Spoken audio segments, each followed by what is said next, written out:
નમસ્કાર, હું છું કેતલ અને આપ જોઈ રહ્યા છો CB24. ગાંધીનગરમાં નેશનલ હાઈવે ઓથોરિટીના અધિકારીઓ સાથે રિવ્યુ બેઠક યોજવામાં આવી હતી.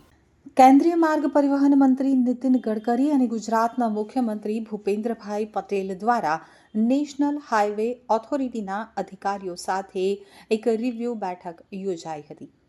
NHAIના અધિકારીઓ અને ઇજારદારોને રસ્તાઓની ઉચ્ચ ગુણવત્તા સુનિશ્ચિત કરવાની તાકીદ કરવામાં આવી છે.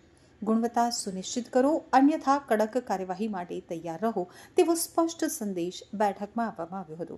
તો નાગરિકોની સુવિધા અને સુરક્ષાને સર્વોચ્ચ પ્રાથમિકતા આપવા તંત્રને સ્પષ્ટ આદેશ આપવામાં આવ્યો છે. નક્કી કરેલી સમયમર્યાદામાં રોડ નિર્માણના તમામ કાર્યો પૂર્ણ કરવા માટે કેન્દ્રીય મંત્રીનો અધિકારીઓ તથા ઇજારદારોને કડક નિર્દેશ કરાયો છે. સુગમ રોડ કનેક્ટિવિટીને ટોચની પ્રાથમિકતા આપવા અને તે અંગે ગંભીરતા દાખવવા તમામ ઉચ્ચ અધિકારીઓ અને ઇજારદારોને સૂચના આપવામાં આવી છે.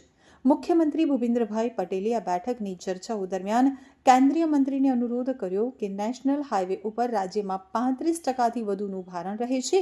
તે સંદર્ભમાં આ હાઈવેઝની યોગ્ય મરામત થતી રહે અને જરૂર જણાય વિસ્તૃતીકરણના કામો પણ NHAI કરતી. તો મુખ્યમંત્રીએ ખાસ કરીને અમદાવાદ મુંબઈ, રાજકોટ ગોંડલ, જેતપુર, અમદાવાદ ઉદયપુર આ 3 માર્ગોના પ્રગતિ હેઠળના કામો ઝડપથી પૂર્ણ થાય તે જોવા પણ કેન્દ્રીય મંત્રીને રજૂઆત કરી હતી.